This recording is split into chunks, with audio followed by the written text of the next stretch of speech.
입니다. 아멘. 오늘은 우리에게 큰 대제사장이 계시니 하는 제목으로 함께 말씀을 나누도록 하겠습니다.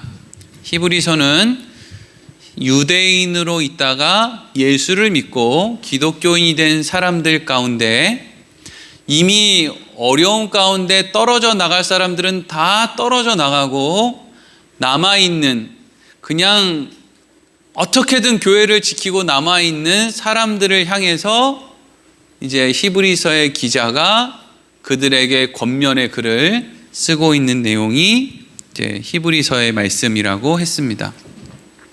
그러니까 여러분, 우리가 믿음을 지키기 위해서 애를 쓰는 자리에 있어도 그것으로 전부가 아니라 거기에서 또 배워야 되고 알아야 된다 하는 것을 우리가 이제 말씀을 통해서 알게 되는 것이죠. 히브리서의 수신자들은 아마 본인들이 예수를 믿으면, 그래서 이 땅에 온 메시아가 어떤 분인지를 명확히 알면 그래도 자신들의 삶이 그냥 하나님 모르고 예수님 모르는 사람보다는 형편이 좀 나았지 않을까라는 생각, 그런 기대가 아마 있었을 거예요. 그런데 예수를 믿는 것 때문에 뭐 도움이 되는 것도 별로 없는 것 같고 오히려 어려움은 더 심해지고, 그래서 사람들은 점점 교회를 빠져나가고, 그런 모습을 보고 하나님 모르고 예수님 모르는 사람들은 에이 저거 봐, 저 교회 봐, 어려움이 찾아오니까 교인들 다 흩어지지, 저것들 다 가짜였어 라고 유대교에 있는 사람들이 또 막 손가락질을 하고 이러니까 그 안에 있는 믿음을 지키려고 하는 사람들은 그냥 단순히 환경이 어려워서 뿐만 아니라 우리가 지금 하고 있는 것이 맞는 건가? 이게 하나님께 영광이 되는 건가? 우리의 삶의 목적이 뭔가? 이런 고민들의 가운데 있었다는 거예요. 이게 오늘날 우리가 살고 있는 대한민국의 기독교의 현실이기도 하지 않습니까? 오늘날 우리들도 뭔가 지난 30-40년, 50년 전부터 기독교인들이 열심히 교회에 모이고 막 기도도 막 큰 소리 막 하고 산에 가서 막 소나무도 뽑고 별걸 다 했단 말이죠. 그리고 났는데 지금 2021년도가 지금 4월인데 지금 세상이 교회를 보는 눈이 곱냔 말이죠. 곱지 않죠. 교회 떠날 사람들은 많은 부분 이미 떠났고 그걸 향해서 손가락질을 하면서 에이그 저것 봐라, 쟤네들이 믿는 거 다 가짜였지 라고 이야기를 하고 손가락질을 하는데, 거기에 대해서 우리가 아니야, 우리는 이렇게 다른 점이 있어 라고 할 만한 것이 없는 상태. 우리가 세상을 향해서 뭐 다르다고 할 수 있습니까? 목사가 달라요, 장로가 달라요. 한술 더 뜨면 더 떴지. 이제는 뭐 너무 드러나서 민망해서 얘기를 못하는 거예요. 얘기를. 우리 교회는 달라요라는 이야기를 못한다고요. 그런 이야기를 하는 게 얼마나 미성숙한 건지. 우리 교회도 똑같아요 라고 얘기할 수밖에 없다고요. 어디 가서 종교란에 기독교 이렇게 적는 게 점점 어려워지는 시대가 되어 간단 말이죠. 우리가 차별금지법을 통과하느냐 통과하지 않느냐 때문에 요즘에 교회들이 막 힘을 모아야 된다 어쩌고 하는데, 여러분 얼마 시간이 지나지 않으면 우리 기독교가 차별금지법을 좌지우지하는 게 아니라 그것의 보호를 받아야 되는 그런 자리에 갈지도 모른단 말이에요. 그런 상황에서 신앙생활을 하니까 무슨 재미가 있겠어요? 맥이 빠지지. 신앙생활하는 거 재미 하나도 없지. 이게 뭐 하는 건가 싶지. 아, 이럴 거면 뭐 한다고 교회 다니지? 이럴 거면 내가 왜 예수 믿지? 이런 생각이 히브리서 수신자들의 생각이었고, 그러한 사람들을 향해서 히브리서 기자가 권면을 하고 있는데, 우리가 지지난 시간과 지난 시간에 이어서 어떤 권면을 했다고 했습니까? 너희들은 세상의 안식이 아니라 하나님의 안식으로 들어와야 돼 라고 이야기를 했다고 그랬죠. 하나님의 안식에 너희가 들어와야 돼. 여러분, 여기서 우리가 오해하면 안 될 것은, 오늘날 어떤 사람들은 과거에 유대인들이 토요일을 안식일로 지켰기 때문에 이 안식일이라는 말만 나오면 잘 됐다, 옳았구나 싶어서 안식을 지켜야 되니까 토요일날 예배드리는 게 옳고 일요일날 예배드리는 너희는 잘못됐어 라고 그렇게 엉뚱한 길로 몰고 가는 사람들이 있는데, 여러분 중요한 것은 성경은 토요일날 예배를 드리느냐 주일날 일요일날 예배를 드리느냐를 중요하게 여기지 않는다는 거예요. 토요일이 안식일이기 때문에 너네는 토요일 날 예배를 드려? 그럼 너희 안에는 하나님의 안식이 있냐? 이걸 묻고 있는 거예요. 토요일 날 예배 드리는 건 잘못됐어. 우리는 일요일 날 주일로 삼고 예배를 드릴 거야. 그러면 성경은 또 말한다는 거예요. 그러면 일요일 날 예배를 드리는 너희 안에는 하나님의 안식이 있냐? 어느 날 예배를 드리느냐가 중요한 게 아니라 너희 안에 하나님의 안식이라는 것이 들어있느냐 하는 것이 중요하죠. 월, 화, 수, 목, 금, 토일 중에 언제 예배를 드리면 뭐가 달라집니까? 여러분, 어떤 사람은 직장 때문에 어쩔 수 없이 주일날 출근을 해야 되는 사람이 있어요. 그러면 그 사람은 그날 예배 안 드리면은, 어떤 사람은 토요일날 출근을 해야 되는 사람이 있어요. 그럼 그 사람은 또 그날 예배를 안 드리기 때문에, 그럼 그 사람들은 죽을 때까지 하나님의 안식에 들어가지 못하는 겁니까? 날이 중요한 게 아니라고요. 우리 안에 하나님의 안식이 있느냐가 중요한 거죠. 그러면 하나님의 안식이라는 게 뭐라고 했습니까? 하나님을 전적으로 믿고 신뢰하기 때문에 우리 안에 찾아오는 평강이라고 했죠. 하나님을 믿고 신뢰하기 때문에 우리에게 찾아오는 평강. 그래서 하나님께서 이스라엘 백성들에게 하나님의 안식을 이야기하실 때는 항상 무엇을 먼저 말씀하셨냐면, 처음부터 이스라엘 백성들 앞에 처음부터 너희는 내 안식에 들어와야 돼, 이렇게 얘기를 하신 것이 아니라 하나님께서 미리 보여주신다 그랬죠. 출애굽을 보여주시고 10가지의 재앙을 경험하게 하시고, 그리고 홍해를 건너게 하시고, 만나와 메추라기를 먹게 하시고, 구름기둥 불기둥을 따라다니게 하신 다음에 하나님께서 이스라엘 백성들에게 하신 말씀이, 자 이제 보고 경험했지, 그러니까 너희는 나의 안식, 하나님의 안식으로 들어와야 돼. 이러이러한 걸 통해서 이제는 나를 온전히 믿고 신뢰할 수 있어야 돼 라고 하나님이 말씀하셨다는 거예요. 교회에 처음 나온 사람에게 하나님이 너는 나를 온전히 믿고 신뢰해야 돼 라고 말씀하시지 않는다는 거예요. 그러니까 여러분, 교회에 이제 막 나와서 하나님을 온전히 믿지 못하는 사람들이 너희는 하나님의 안식에 들어오지 못했기 때문에 지금 이런 어려움이 있는 거야, 이런 식으로 성경이 얘기하는 게 아니라고요. 우리에게, 목사들에게, 장로들에게, 교회 오래 다닌 사람들에게 너는 입만 열면 간증이고 맨날 하나님 자랑, 예수 자랑, 그래서 뭐 예수 믿고 복 받았다는 이야기를 하면서, 이게 뭐예요? 이런 얘기를 한다는 게 뭐예요? 그런 경험과 어떤 사건이 있었다는 걸 봤다는 거죠. 그럼에도 불구하고 왜 너는 하나님의 안식에 들어오지 못하느냐? 이게 지금 히브리서가 이야기하고 있는 거라는 것이죠. 히브리서의 수신자들은 하나님을 이제 막 믿은 사람들이 아니고 환난과 핍박을 통과하면서도 하나님을 믿는 자리를 지킨 사람이에요. 예수 믿는 자리를 지킨 사람들이라고요. 그런 사람들이 어떻게 그 자리를 지킬 수 있었겠어요? 뭔가 경험하고 마음의 확신이 있으니까 그 자리를 지킨 거 아니겠어요? 그러면 그러한 경험과 그러한 확신을 하나님이 주셨는데, 그거 주신 걸 통해서 하나님을 믿고 신뢰하는 자리로 한 걸음 나아가야 되는데 나아가지를 못하고 맨날 오늘 또요, 오늘 또 보여주세요, 오늘 또 보여주시면 믿을게요, 이것만 계속 하고 있으니까 결국에는 우리가 하나님의 안식에 들어가지 못하고 마음의 평강이 없는 거 아니겠느냐, 이런 이야기를 했죠. 그리고 그 다음 시간에는 무슨 얘기를 했냐면 하나님의 안식에 대해서 얘기했어요. 그러니까 하나님이 이스라엘 백성들에게 출애굽과 여러 가지 기적을 통해서 이제는 너희가 나를 믿고 신뢰해야 돼 라고 하는 말씀을 해주시고, 그 다음에는 그 이전으로 거슬러서 하나님께서 이 세상을 6째 날까지 창조하셨죠. 제일 마지막에 사람 아담을 만들었어요.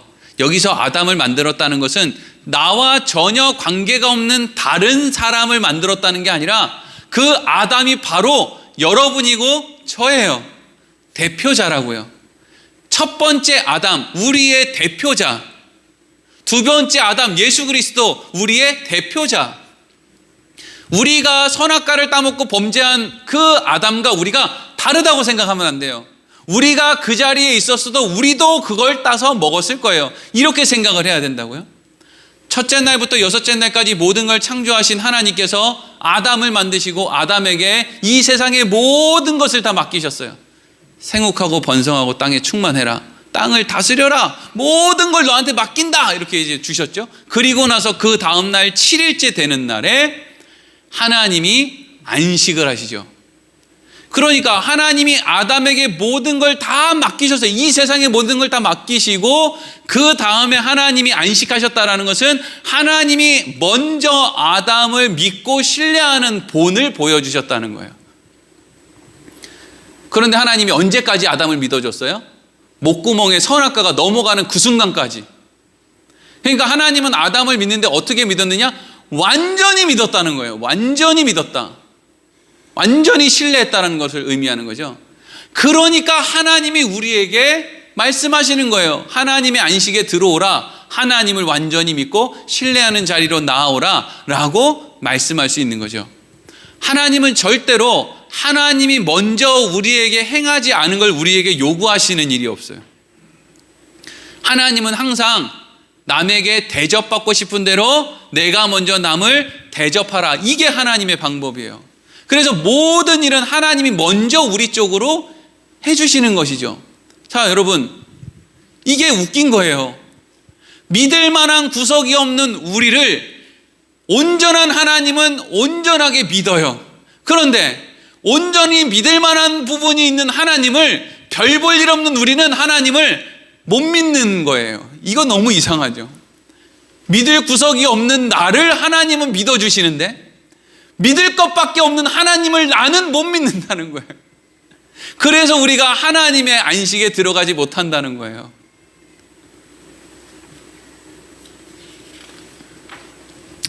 그래서 지난 시간에 이제 결론으로 어떤 말씀이 나왔냐면 11절 말씀이 나왔어요. 11절 시작. 그러므로 우리가 저 안식에 들어가기를 힘쓸지니 이는 누구든지 저 순종하지 아니하는 본에 빠지지 않게 하려 함이라. 아멘. 그렇기 때문에 어디로 들어가기 힘쓰라는 거예요? 하나님의 안식에 들어가기를 힘써라 라고 되어 있죠. 근데 그 뒤에 나오는 말씀은 하나님의 안식을 무엇과 반대되는 개념으로 생각했냐 하면 누구든지 순종하지 아니하는 자는 이렇게 됐죠. 그러니까 하나님의 안식에 들어간다라는 것은 하나님을 온전히 믿고 신뢰하는 것인데 그것은 다른 표현으로 하면 하나님 앞에 순종한다는 거예요. 목사 말에 순종한다는 거 아니고요. 교회 무슨 장로 말에 순종한다는 거 아니고요.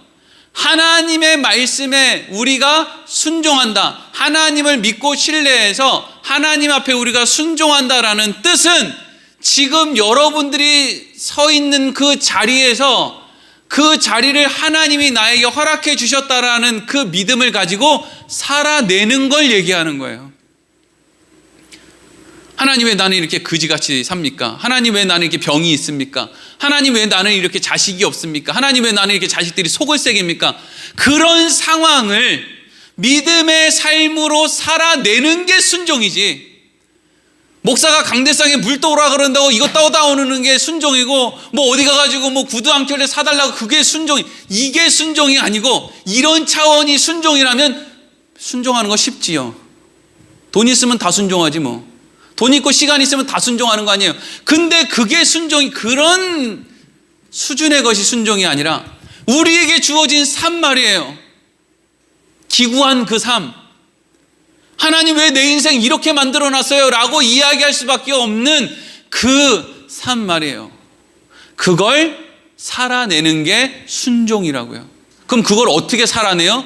하나님을 믿고 신뢰하니까 살아내는 거죠. 그래서 그 말씀을 따라서 지금 이제 오늘 본문 말씀이 이어지는 거예요. 이 흐름을 알아야 오늘 본문의 말씀이 우리에게 익숙하게 이미 많이 전해졌던 이 말씀의 바른 의미를 알 수 있어요. 12절 13절 읽겠습니다. 시작. 하나님의 말씀은 살아있고 활력이 있어 좌우의 날선 어떤 것보다도 예리하여 혼과 영과 및 관절과 골수를 찔러 쪼개기까지 하며 또 마음의 생각과 뜻을 판단하나니 지으신 것이 하나도 그 앞에 나타나지 않음이 없고 우리의 결산을 받으실 이의 눈앞에 만물이 벌거벗은 것 같이 드러나느니라. 아멘. 12절 말씀 띄워주세요. 여러분, 이 말씀 교회 다닌 사람들, 부흥에 좀 참석해 보신 분들은 귀에 못이 박히게 듣는 말씀이에요. 하나님의 말. 저 이거를 요절로 외우려고 해본 적도 없는데 그냥 자연스럽게 하나님의 말씀은 뭐 운동력 있고 살아 움직이고 뭐 영과 홍과 뭐 관절과 골수를 근데 이제 물어보는 거죠. 이걸 그렇게 많이 쓰는데 이게 무슨 뜻인지는 알고 쓰는 거야? 이렇게 물어보면 사실은 답을 못해요. 왜? 항상 어떤 문장은 이 문장의 바른 의미를 알려면 앞에 있는 내용으로부터 이렇게 순서대로 와야 이 내용이 무엇을 이야기하는지를 알 거 아니에요. 근데 우리는 항상 이 말씀을 어떻게 되어 있냐면 부흥 강사 목사님이 4장 12절 말씀을 그냥 자기 혼자서 쭉 외우면 그렇구나. 그냥 이렇게 고개를 끄덕였지 앞 뒤를 설명해 주는 사람은 하나도 없죠. 그리고 앞뒤를 설명할 필요도 없고요. 왜요? 이 말씀을 가지고 누군가가 목적하는 바는 뭐였냐 하면 목사 말 잘 들으라는 용도로 사용했기 때문이죠. 하나님의 말씀을 목사 입에서 나오는 말이라고 해야 되기 때문에. 그러니까 내가 지금 여러분들한테 하는 말씀을 졸지 말고 잘 들으세요. 이 말씀은 여러분들의 홍과 영과 관절과 골수까지 쪼개는 말씀입니다. 근데 여러분, 제가 항상 어려서부터 이거는 뭐 감히 입 밖에 꺼내지는 못했던 그런 생각이에요. 저도 저희 어머니 쫓아서 부흥회 많이 다녔는데 이 말씀이 단골 손님처럼 막 나올 때마다 제 머릿속에 든 생각은 뭐였냐면요.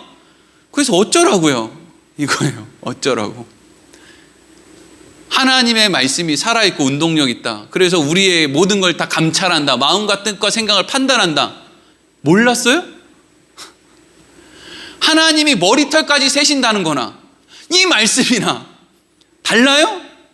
같잖아요. 하나님이 우리의 모든 것을 아신다. 하나님의 말씀은 우리의 모든 것을 드러낸다. 뭐가 달라요? 근데 뭐 이것만 막 유별난 것처럼, 그렇죠? 그러면 이 12절은 도대체 왜 언급이 된 거냐? 사실 12절 말씀보다 13절 말씀이 더 중요해요. 13절 말씀 한번 띄워주세요. 13절 말씀에서 우리가 이 12절 13절을 통해서 알아야 되는 건 뭐냐면요, 우리가 하나님 앞에 벌거벗은 것처럼 드러나게 된다는 거예요. 뭐가 오면은요, 하나님의 말씀이 우리에게 오면 우리가 하나님 앞에 벌거벗은 것처럼 그렇게 드러날 때가 온다는 거예요. 자, 이걸 제가 이렇게 설명을 해드릴게요. 한 부자 청년이 예수님에게 찾아왔어요. 그래서 예수님에게 어떻게 하면 영생을 얻을 수 있겠습니까? 영생의 방법을 물었어요. 그랬더니 예수님이 네가 알고 있는 건 뭐냐? 율법에는 뭐라고 되어 있느냐? 이런 질문을 했죠. 근데 이 부자 청년이 아주 당돌하게 나는 어려서부터 이 모든 것을 다 지켰습니다 라고 이야기를 했어요. 이 부자 청년의 착각이었죠. 그래서 예수님이 오늘 말씀에 나오는 그 하나님의 말씀이 이 청년에게 뭐라고 가는 거예요? 그러면 너 참 잘했는데 네가 가지고 있는 것을 다 팔아 가난한 사람에게 주고 너는 나를 따라라 라고 그 말씀이 관절과 골수를 찌르니까 뭐가 드러나요? 그 사람은 가진 것이 심히 많은 거로 근심하며 예수를 떠났다라고 돼 있죠. 그 얘기가 뭐예요? 하나님의 말씀이 오니까 그 사람의 실체가 뭔지가 드러나게 되었다. 이 말씀이 뭐예요? 하나님의 말씀이 우리에게 오면, 그래서 우리에게 순종할 것을 요구하면 우리는 그 말씀 앞에 내가 얼마나 실력이 없는 존재인지가 드러나게 된다, 이 뜻이에요. 여러분, 목사가 장로님 집에, 권사님 집에, 집사님 집에 신방 가서 요즘에 좀 어떠세요? 요즘에 좀 형편이 괜찮으세요? 마음에 어떻게 어려움은 없으세요? 이렇게 물으면 10명한테 물으면 한 7, 8명은 저한테 뭐라고 대답을 할까요? 목사님 괜찮아요. 평안합니다. 안 평안한데?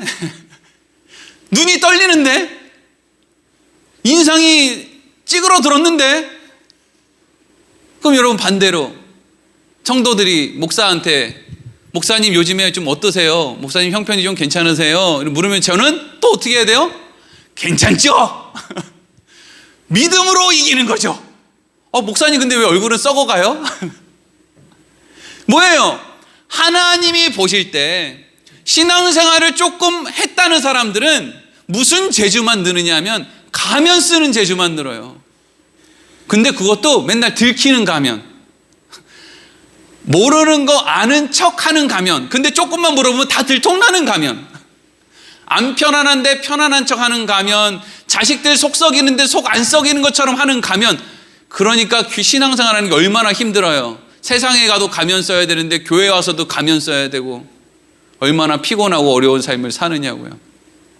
근데 하나님의 말씀이 들춰낸다는 거예요. 누구한테? 우리에게 찾아와서 너 하나님의 안식에 들어오지 못하고 있잖아, 이렇게 얘기한다는 거예요. 하나님을 믿고 신뢰한다고 사람들 앞에서 말은 하지만 너 하나님을 믿지 못해서 오늘도 밤잠을 설쳤잖아. 자식 때문에 근심하고 걱정하고 있잖아. 새벽에 나와서 울고 있잖아. 하나님을 믿고 신뢰하면 왜 하나님 앞에 기도하면서 그렇게 울고 떼를 씁니까? 못 믿겠으니까 울고 떼를 쓰는 거 아니에요? 왜 소나무 뿌리를 뽑는 거예요 도대체? 못 믿겠으니까 그냥 혈기가 노를 수 없어서 그거라도 뽑아 제껴야 뭐가 좀, 소나무 뿌리라도 뽑아 제껴야 거기에서 뭔가 확신을 찾으려고 하는 거 아니에요? 그러니까 하나님의 말씀은 우리에게 운동력 있게, 살아있게, 날카로운 날선 검과 같이 우리에게 찾아와서 결론적으로 우리를 어떻게 한다고? 우리의 실력을, 우리의 수준을 드러낸다고요. 제가 이번에 노예 서기가 돼가지고 벌써 일주일밖에 안 됐는데 여러 목사님들의 전화를 받았거든요. 목사들도 다 외로워요. 목사들도 다 외롭다고요. 목사들도 다 힘들어요. 얼마나 외롭고 힘들면, 이제 40대 이제 초반인데 제가 서기가 됐다고, 서기 목사님 우리 교회 형편이 이래요 이러고 이제 이야기를 하는 거예요. 50대 목사님, 60대 목사님들이 얼마나 마음이 무너졌으면요. 교인들 앞에서는 자신 있습니다, 저만 믿고 따라오세요 이렇게 하지만 목사들도 돌아서면은요 한숨이 땅에 꺼진다고요. 왜? 실력 없거든요. 하나님의 말씀이 우리에게 찾아오면, 그래서 우리에게 하나님의 안식에 들어오라고 할 때 우리의 마음이 무너지는 걸 느낀다고요. 아, 난 실력 없구나, 하나님을 못 믿는구나, 하나님의 안식으로 들어가야 된다는 건 알겠는데 하나님을 전적으로 믿고 신뢰하는 자리로 가는 건 너무 어렵구나. 그래서 이 말씀이 13절로 끝나는 것이 아니라 14절로 이어지는 게 얼마나 다행인지 몰라요. 14절 읽겠습니다. 시작. 그러므로 우리에게 큰 대제사장이 계시니 승천하시니 곧 하나님의 아들 예수시라. 우리가 믿는 도리를 굳게 잡을지어다. 아멘. 그러므로, 이 그러므로는 좀 좋은 의미예요, 그렇죠? 앞에 있는 내용이 조금 안 좋은 표현, 좀 절망스러운 표현이었을 때 그러므로라고 하는 것은 좋은 얘기가 나온다는 거예요. 앞에 있는 얘기가 좋은 얘기면 뭐 좀 또 다를 수 있겠지만, 앞에 있는 얘기가 너희들 그렇게 하나님 앞에 딱 벌거벗은 채로 드러나게 될 거야, 그러니까 너희들 수준 안 봐도 알만하지. 그러므로 뭐가 준비되어 있어요? 우리에게 큰 대제사장이 계시니. 큰 대제사장이라는 것은요 예수님을 말하는 건데, 예수님을 표현하는 방법 가운데 예수는 그리스도니까, 그리스도라고 하는 말은 기름 부음을 받은 사람이라는 뜻이에요. 그러니까 예수님은 왕으로도 선지자로도 제사장으로도 표현할 수 있어요. 기름 부음을 받았기 때문에 예수 그리스도라고 하는 말 안에는 예수님 왕, 예수님 선지자, 예수님 제사장이라고 하는 말이 포함된 게 예수 그리스도예요. 근데 여기에서는 예수님을 뭐라고 표현하고 있냐면 하필 큰 대제사장이라고 표현하고 있죠. 대제사장은요, 여기서 큰이라는 걸 붙인 것은 인간의 대제사장보다 더 뛰어나신 분이라는 걸 강조하려고 큰이라는 말을 붙였는데, 어쨌든 대제사장의 역할을 하신 예수님을 얘기하는 거예요. 우리는 실력이 없어요. 우리는 하나님을 믿고자 하지만 믿을 만한 그런 힘이 없어요. 그러므로 너희에게 너희를 대신해서 하나님 앞에 나아가신 예수 그리스도께서 계신다. 근데 그 예수 그리스도께서는 어떻게 했대요? 승천했다 그러죠. 예수님이 이 땅에 오자마자 예수님의 능력으로 승천한 게 아니에요. 예수님이 승천했다라는 것은 예수님이 공생애를 순종으로 거치시고 그 다음 십자가를 순종으로 거치시고 부활을 순종으로 거치신 다음에 40일 동안 많은 사람들에게 모든 권면의 말씀을 하신 이후에 승천하신 거죠. 그러니까 이 모든 예수님이 승천하셨다라고 하는 말 안에는 예수님은 우리와 다르게 모든 부분에 있어서 하나님 앞에 순종했고 하나님을 온전히 믿고 신뢰했다. 근데 그분이 우리의 대표자고 우리는 그분으로 인해서 하나님 앞에 가는 거다. 이 이야기를 지금 하고 있는 거예요. 그렇죠?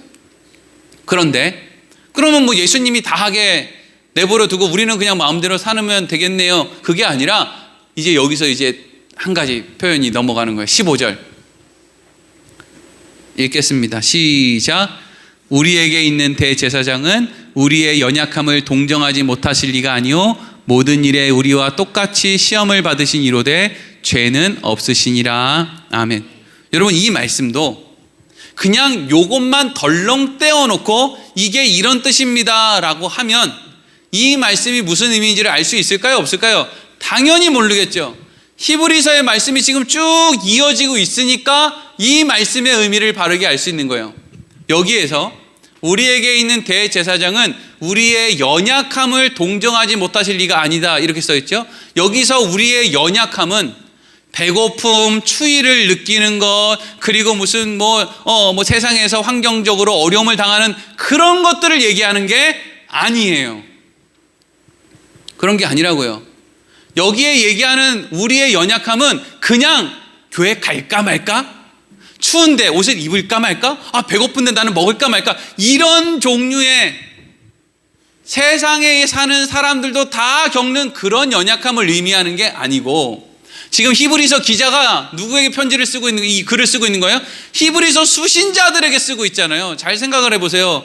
히브리서의 수신자들은 환난을 거치고 그 가운데에서도 교회에 남아있는 사람들이란 말이에요. 그럼 이 사람들이 지금 이 사람들을 시험에 들게 하고 연약하게 만드는 게 배고픔과 추위겠습니까?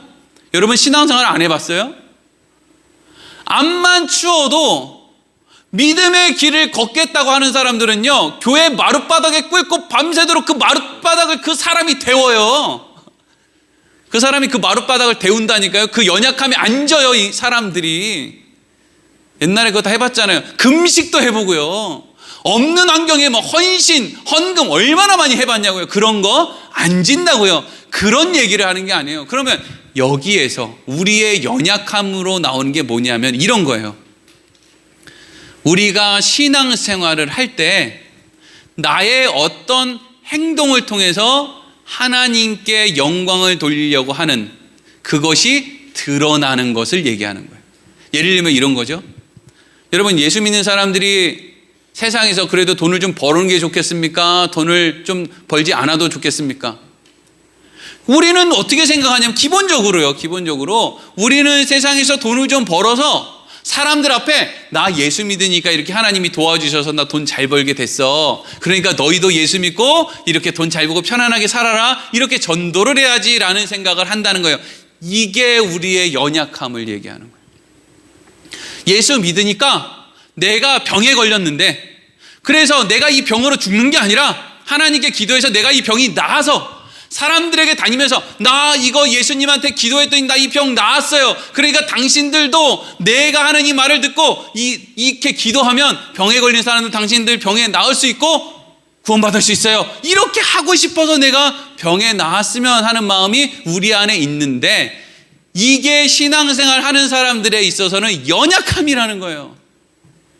이게 여러분 발전하면 나라를 위해서 무슨 조찬 기도회가 될 수도 있고 이게 어떤 경우에는 무슨 교회가 부흥해서 이 나라를 이끌어야 된다. 성시화를 만들어야 된다. 이 모든 것들이 다 어디에 들어가느냐 하면 그리스도인의 연약함에 들어간다는 거예요. 그럼 왜 이게 그리스도인의 연약함에 들어가는지 한번 잘 보세요. 예수님도 우리의 연약함을 동정하지 못하실 리가 아니래요. 왜? 그 이유가 있지. 왜? 모든 일에 우리와 똑같이 뭘 받으셨대요? 시험을 받으셨대요. 우리의 연약함을 예수님도 시험을 통해서 공격 받으셨다는 거죠. 예수님이 언제 시험 받았어요? 광야에서 시험 받았죠. 예수님이 광야에서 시험 받기 전에요, 이미 예수님은 우리 표현대로 하면 열이 받을 대로 받아야만 되는 상황이었어요. 왜냐하면 사람을 불러놓고 40일 동안 먹을 걸 안 주면 돼요, 안 돼요? 안 되잖아요. 성령님 좋은 분이라면서요. 성령 하나님이 예수님을 끌고 광야로 갔는데 어머나 먹을 걸 안 준비해놨네. 그리고 며칠 동안 거기에 살으라는 거예요? 40일 동안 살으래요. 여러분 같으면 화가 나겠어요? 안 나겠어요? 화가 날 대로 나는 거예요. 뭔 일을 이렇게 하나 할 수밖에 없는 상황에서 마귀가 찾아온 거예요. 성령님보다 마귀가 훨씬 더 호의적으로 보였을지도 몰라요. 왜? 마귀는 떡을 먹으라 그러니까. 성령님은요, 먹지 말라 그러죠. 40일 동안 굶으라 그랬잖아요. 안 줬잖아요. 근데 마귀는 뭐라 그래요? 돌을 떡으로 만들어서 먹어라 이렇게 얘기하죠. 예수님을 세 가지로 시험해요. 돌을 떡으로 만들어서 먹어라. 두 번째, 성전 높은 곳에서 뛰어내라. 안전하게 뛰어내릴 수 있을 것이다. 세 번째, 나에게 절을 하면 이 세상에 있는 천지의 만물을 너에게 주겠다. 세 가지를 시험했죠. 이걸 예수님이 시험을 당했다라고 성경에 기록하고 있는 것은 이게 예수님에게 시험거리가 됐기 때문이에요. 여러분, 길 가다가 바닥에 50원짜리 하나가 떨어져 있어요. 이걸 주술까 말까 시험에 드세요? 내가 허리 구부리는 에너지가 50원보다 더 높아요. 난 내가 허리 구부리는 노동력은 500원이야. 그래서 바닥에 50원짜리 하나 떨어져 있으면 안 줍는다고요. 아, 또 이거 또 50원짜리는 주술라나? 뭘 해야 안 줍지? 네. 여러분, 예수님 안에 우리와 같은 마음이 있어요. 육신을 가지고 이 세상에 살기 때문에, 사람들과 부딪히며 살기 때문에 예수님도 가지고 있는 기본적인 마음이 있어요. 그래서 그 마음에 마귀가 시험을 하는 거예요. 그래서 사복음서의 전체적인 기록을 보면은요, 예수님이 특별히 산으로 기도하러 가시는 장면이 나와요. 다 기억 어딘지는 정확하게 못 찍지만 예수님 산으로 기도하러 간 적 있어요, 없어요? 있죠. 성경은 얼마나 친절한지 몰라요. 여러분, 이스라엘 사람들은요, 내가 산을 향하여 눈을 들리라, 이게 뭐예요? 모세가 산으로 올라가서 하나님을 만나죠. 그래서 이 산으로 올라간다는 것의 의미를 하나님 앞에 나아간다라고 하는 의미를 갖고 있어요. 물론 제가 이렇게 조금 자신 없이 쑥스럽게 얘기하는 건 뭐 주석이나 이런 데서 그런 식으로 얘기한 적이 없어서 제가 좀 쑥스럽게 얘기하지만, 또 그렇다고 해서 전혀 아니라고 할 수 없으니까 하여튼 잘 들어보세요. 예수님이 사복음서에 보면 산으로 올라가신 장면이 딱 3번 나와요. 첫 번째가 어디 나오느냐 하면 요한복음 6장 15절 읽어보겠습니다. 시작. 그러므로 예수께서 그들이 와서 자기를 억지로 붙들어 임금으로 삼으려는 줄 아시고 다시 혼자 산으로 떠나가시니라. 아멘. 이때가 언제냐면요, 오병이어의 기적을 행하신 이후에 사람들이 2만 명, 3만 명이 되는 사람들이 전부 다 하나님께 영광 이렇게 했을 거예요. 왜? 예수님 때문에 먹을 걸 이렇게 잔뜩 먹었으니까 얼마나 기분이 좋아요. 마치 우리가 기도 응답받아서 무슨 돈이 막혀있던 데가 돈이 막 들어왔을 때처럼, 자식이 대학에 합격됐을 것처럼 하나님께 영광 할렐루야 막 이렇게 했을 거예요. 그때 그 분위기와 함성이 얼마나 대단했겠습니까? 그때 예수님 마음에 이 정도면 내가 죽지 않아도 되지 않을까? 이 정도면 그냥 오병이어의 기적과 같은 기적을 통해서 얼마든지 사람들을 하나님께로 인도할 수 있지 않을까? 우리도 내가 이렇게 예수 믿고 복을 많이 받았는데 이 정도면 나한테 일어난 일이 저 사람에게도 일어나기만 하면 저 사람도 하나님을 믿을 수 있지 않을까? 여러분, 중요한 것은, 우리가 예수를 믿는 것은 누군가의 간증을 듣거나 우리가 어떤 기적을 경험했기 때문이 아니에요. 성령이 우리 안에 들어오셨기 때문이죠.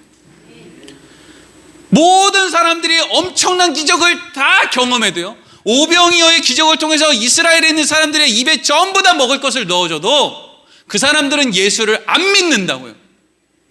예수를 이용해 처먹으려고만 하겠지. 그러니까 예수님 안에 이 정도면, 이 정도의 함성이면 이 사람들 하나님께로 그대로 연결되지 않을까? 이런 시험이 있었다는 거예요. 그래서 예수님이 어디로 가요? 산으로 가시는 거예요. 그리고 그곳에서 기도하는 거죠. 이거에 대한 연결이 이제 오늘 마지막 말씀에 나오기 때문에 일단 넘어가고, 그 다음 누가복음 6장 12절 또 읽겠습니다. 시작. 이때 예수께서 기도하시러 산으로 가사 밤이 새도록 하나님께 기도하시고, 아멘. 이때는 무슨 일이 있었냐면 안식일 날 회당에서 손 마른 사람의 병을 예수님이 고쳐주세요.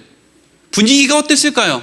종교 지도자들도 예수님한테 찍소리도 못하는 거예요. 물론 안식일 날 그러면 안 되는 거 아닙니까? 뭐 이렇게 얘기하지만 예수님께서 손 마른 자를 고치신 그 기적 앞에서 사람들이 아무 말 못하는 거예요. 반기를 들지 못하는 거예요.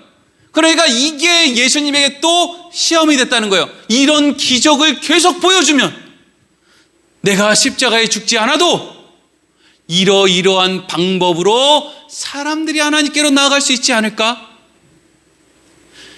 우리도 마찬가지인 생각 많이 하지 않습니까? 이게 우리가 병고침을 받아서 그 병고침을 사람들에게 간증하면 사람들이 하나님께로 돌아오지 않을까라고 하는 기대나, 예수님이 그러한 생각을 했던 그 기대나 전혀 다를 바가 없다는 거예요. 그리고 마지막으로 예수님이 언제 산으로 가시느냐?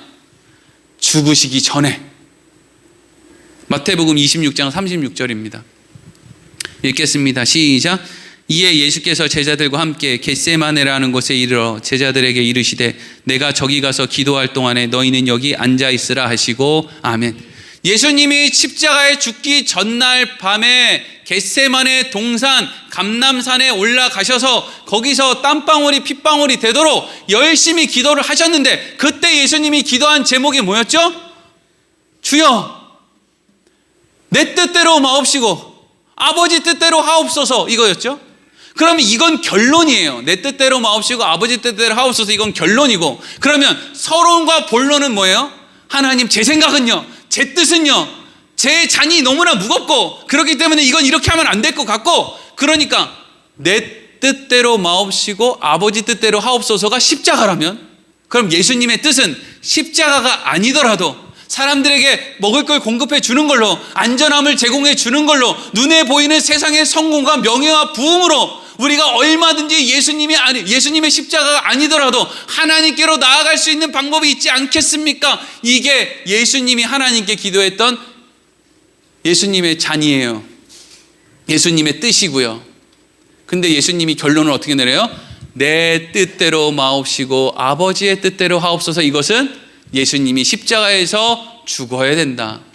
네 뜻대로 화려하고 12군단 더 되는 천사를 가지고 세상을 쓸어 담는 그게 내 방법이 아니고, 내 방법은 너가 십자가에서 죽는 것이 내 방법이다, 이거죠. 이게 예수님의 시험이었다는 거예요. 다시 히브리서 4장 15절로 가겠습니다. 그래서 우리 다시 읽어볼게요. 시작.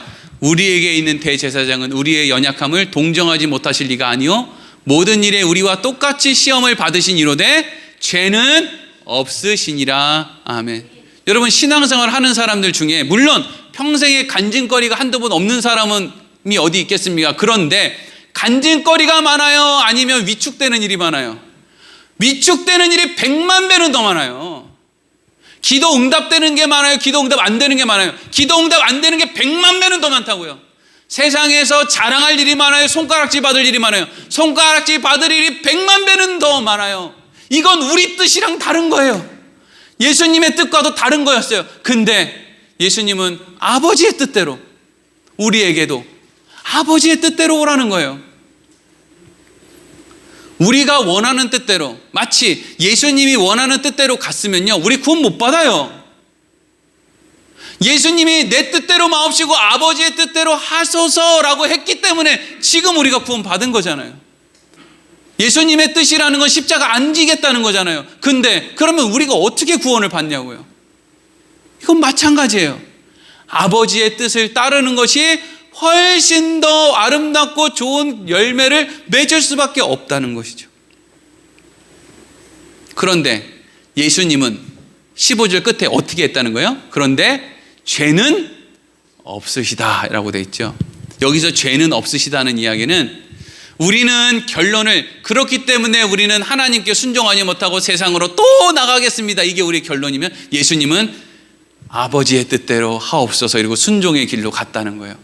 이 차이가 우리와 예수님의 차이라는 거죠. 근데 예수님이 결정은 순종으로 하셨지만 고민과 갈등에 대해서는 우리와 같은 고민과 갈등을 하셨기 때문에 우리의 연약함을 동정하지 못하실 리가 아니라는 거예요. 여기서 연약함을 다시 한번 얘기하면 뭐라고요? 우리가 세상 앞에 드러내고 싶은 그리스도인으로서의 어떤 드러난 영광.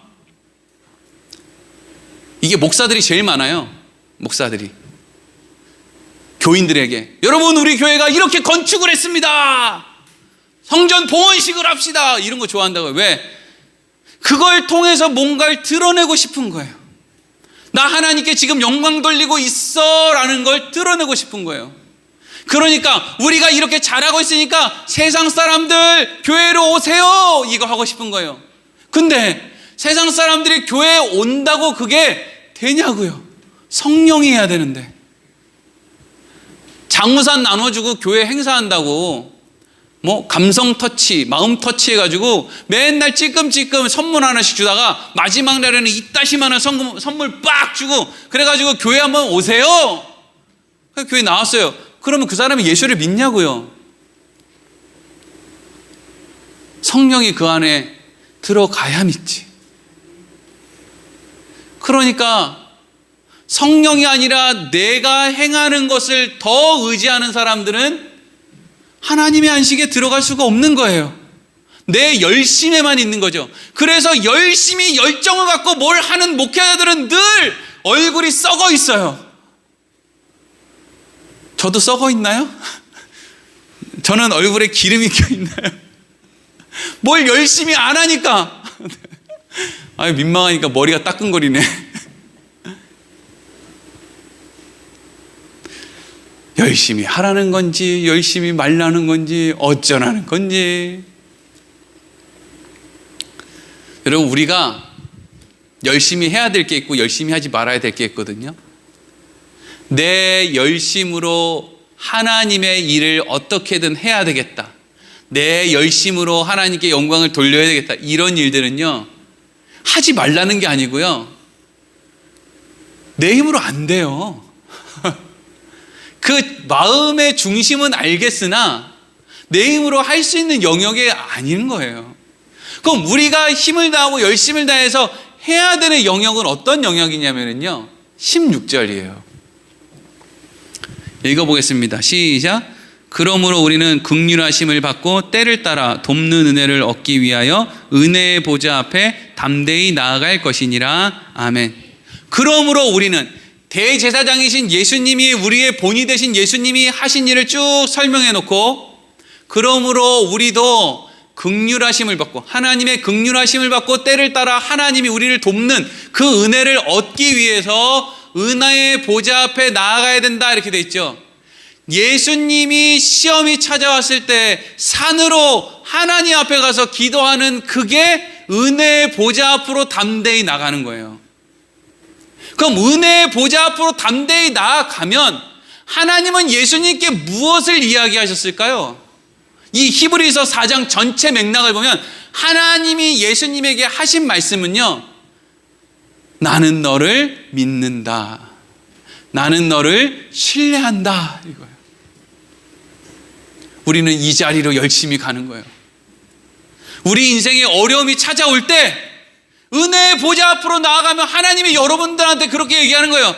야, 나는 너를 믿는다, 나는 너를 신뢰한다.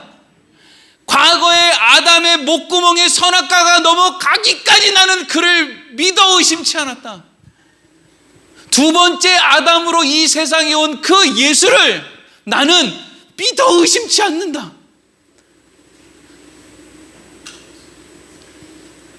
예수님이 하나님 앞에, 하나님 제 뜻대로 하면 안 돼요 라고 했을 때 하나님은 계속 그렇게 얘기하셨을 거예요. 나는 너를 믿는다, 나는 너를 신뢰한다, 나는 모든 너의 결정을 신뢰한다. 그러니까 예수님이 어떻게 해요? 내 뜻대로 마옵시고 아버지 뜻대로 하세요. 어떤 사람이 죽을 병에 걸려서 교회 나와서 울면서 막 기도를 하는 거예요. 그때 하나님이 그 환자에게, 그 성도에게 이렇게 얘기하는 거예요. 나는 너를 믿는다. 그럼 우리 뭐라고 대답을 할까요? 하나님의 때에 하나님이 좋으신 일을 하세요. 이렇게 할 거 아니에요. 많은 목회자들이 다 하나같이 다 큰 교회 세우고 많은 성도들이 교회에 와서 와, 우리 목사님 큰 종, 주의 종, 능력의 종, 불의 종 막 칭찬을 하면 마치 내가 무슨 천사와 하나님 사이 어느 정도 중간에 있는 사람처럼 막 이렇게 호령을 하고 막 그래서 막 하나님께 영광도 돌리고 막 사람들한테 여러분 목회는 참 쉽고 예수 믿는 거 쉽습니다. 저만 이거 다 하고 싶단 말이죠. 근데 교회 개척하고 나서 맨날 사람도 없이 동네 사람들은 저게 목사야 뭐야 이런데 그 사람이 하나님 앞에 하나님의 은혜 보좌 앞에 나갔을 때 하나님이 묻는 거죠. 이야기하는 거예요. 하나님이 나는 너를 믿는다. 그게 우리가 담대하게 나아가야 될 곳이에요. 나는 너를 믿는다. 내가 너에게 맡긴 그 자녀 네가 어떻게 해도 하나님의 자녀로 키워낼 줄 믿는다. 내가 너에게 맡긴 무슨 가정, 사업, 직장, 교회, 너에게 맡겨져 있는 말도 안 되는 그런 형편, 하나님 왜 나는 이런 거지 같은 환경에 찾아 태어나서 이렇게 맨날 평생 고생하다가 지금도 이렇게 힘들고 어렵게 입에서 단단하게 살아야 됩니까? 그때 하나님 뭐라 그런다고요? 나는 너를 믿는다. 나는 너를 100% 신뢰한다. 하나님 저는 믿을 게 하나도 없는데요. 아니 근데 난 너를 믿어. 그게 우리가 하나님의 안식에 참여할 수 있는 가장 근본적인 이유예요. 그래서 예수님은 끝까지 순종하셨어요. 그리고 예수님은 하나님이 원하신 대로 끝까지 순종해서 십자가를 지셨고요.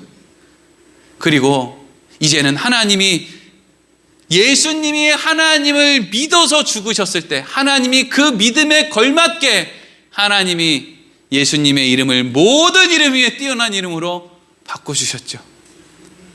우리가 죽으면 하나님의 나라에 가면 우리의 이름이 모든 이름보다 뛰어나다는 것이 무슨 의미인지를 우리는 바르게 알게 될 거예요. 이거였구나. 이걸 위해서 하나님이 나에게 계속 나는 널 믿는다, 나는 널 믿는다라고 말씀을 하신 것이었고 순종의 길을 걷게 하신 거였구나. 예수님이 영광의 자리에 설 수 있었던 것은 예수님이 많은 사람들을 전도했다거나 무슨 업적을 남겼다던가 엄청나게 많은 교회를 세웠다든가 그런 거 없죠. 예수님이 하나님에게 영광을 받으신 이유는 딱 하나예요. 하나님이 허락하신 그 길을 끝까지 걸어간 것. 그게 예수님의 삶의 방법이었어요. 여러분, 우리에게 주어진 삶이 있어요. 어떤 사람은 몸이 좀 약하고요. 어떤 사람은 지혜가 좀 떨어져요.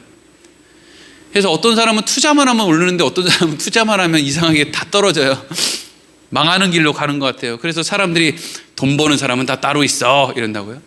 그럼 나는 죽을 때까지 돈 버는 사람은 아니로구나 이러고 사는 거예요. 그래도 괜찮대요. 누가요? 성경이요. 하나님이요. 왜냐하면 하나님이 그런 여러분들을 믿고 하나님의 자녀로 이미 삼았기 때문이래요. 여러분들에게 주어진 삶을 끝까지 걸어가시기 바랍니다. 기도하겠습니다.